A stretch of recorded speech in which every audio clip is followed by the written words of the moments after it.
Hello అందరికీ నమస్కారం and welcome to Kamal ribbon store. మనం స్టోర్ వచ్చేసి ఐర్ ప్లాజా ఫిల్ఖానా బేగం బజార్ హైదరాబాద్.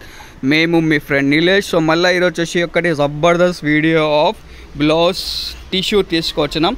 సో మనం దగ్గర వచ్చేసి పైపింగ్ టిష్యూ అంటే విఐపి క్లాత్ పైన ఉంటుంది. సో దానిలో వచ్చేసి మీకు డిఫరెంట్ షేడ్స్ ఉంటుంది. సో ఫస్ట్ క్వాలిటీ టిష్యూ ఉంటుంది అవి. సో మీటర్ వచ్చేసి మీకు 45 రూపాయలు మీటర్ పడితే ఒక్క థాన్లో మీకు 16 మీటర్స్ 14 మీటర్స్ అట్లా అప్రాక్స్గా 16 మీటర్స్ ఉంటుంది. సో మీకు ఏదైనా క్వాలిటీ పైన ఇవి చేయించుకో. దాంట్లో మీకు కాపర్ షేడింగ్స్లో కావాలంటే కాపర్ షేడ్స్లో కూడా ఉంటుంది. కాపర్ షేడ్ వచ్చేసి ఫస్ట్ క్వాలిటీ 75 రూపీస్ మీటర్ పడితే ఇట్లాంటివి థాన్ ఉంటుంది. మొత్తం థాన్ పర్చేజ్ చేయాలి. కావాలంటే వాట్సాప్ మెసేజ్ చేయండి. మన వాట్సాప్ నెంబర్ వచ్చేసి 9989188157. సిల్వర్లో షేడ్ కావాలి, కాపర్లో షేడ్స్ కావాలి, యాంటిక్లో షేడ్స్ కావాలి, అన్ని ప్రకారం ఆఫ్ షేడ్స్ అవైలబుల్గా ఉంటుంది. సో ఇప్పుడు బుక్ చేసుకో. స్టోర్లో విజిట్ చేస్తుంటే డిస్క్రిప్షన్లో మనం స్టోర్ అడ్రస్ కూడా ఉంటుంది. కాపర్లో కూడా మీకు different type of shades available ఉన్నాయి మనం దగ్గర.